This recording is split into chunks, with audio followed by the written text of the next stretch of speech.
Hello बच्चों, let's read the question. The question says, this questions consist of two statements each printed as statement 1 and statement 2. While answering this question, you are required to choose any one of the following responses. Statement first, a formation of Cl negative or chloride ion is exothermic whereas oxide ion formation is endothermic. So first हम देखते हैं chloride ion का formation. Chloride ion का formation होता है from chlorine.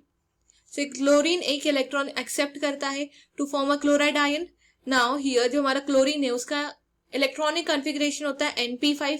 जब एक electron gain कर लेता है ये much stable electronic configuration Np6 में जाता है which is inert gas configuration. Inert gas configuration रहता है and that's is highly stable configuration.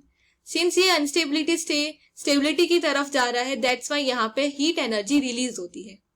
Energy is released and hence ये जो प्रोसेस है हमारी ये एक्सोथर्मिक प्रोसेस होती है. Hence formation of chloride ion is exothermic. वहीं हम बात करें ऑक्साइड आयन फॉर्मेशन की. सो O2 नेगेटिव के फॉर्मेशन में फर्स्ट स्टेप होता है जो ऑक्सीजन है वो एक इलेक्ट्रॉन गेन करता है to form O negative and then O negative further एक और इलेक्ट्रॉन गेन करता है to form O2 negative. First step में तो ऑक्सीजन जो है वो अनस्टेबिलिटी से स्टेबिलिटी की तरफ जाता है bye accepting an electron. That's why ये हमारी जो प्रोसेस होती है this is exothermic process. But आगे जाके हमारा जो ऑक्सीजन है उसमें भी नेगेटिव चार्ज है, इलेक्ट्रॉन में भी नेगेटिव चार्ज है. सेम चार्जेस होने के कारण ये रिपेल करते हैं, ये रिपेल करते हैं, इनके बीच में रिपल्शन देखा जाता है. एंड सिंस हमें इस रिपल्शन को ओवरकम करना पड़ता है to form the O2 negative ion that's why यहाँ पे एनर्जी रिक्वायर्ड होती है. We are required energy here and hence ये प्रोसेस हमारी एंडोथर्मिक होती है. Now as we know this process में हमें जो एनर्जी है this is EA1 and second process में एनर्जी required है that is EA2. Now here EA2 energy is much greater than EA1 यानी एंडोथर्मिक प्रोसेस में हमें ज्यादा एनर्जी देनी पड़ती है as compared to the energy that is released in exothermic reaction और EA1.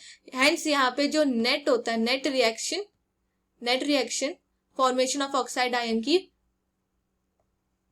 एंडोथर्मिक हो जाती. Net reaction comes out to be endothermic.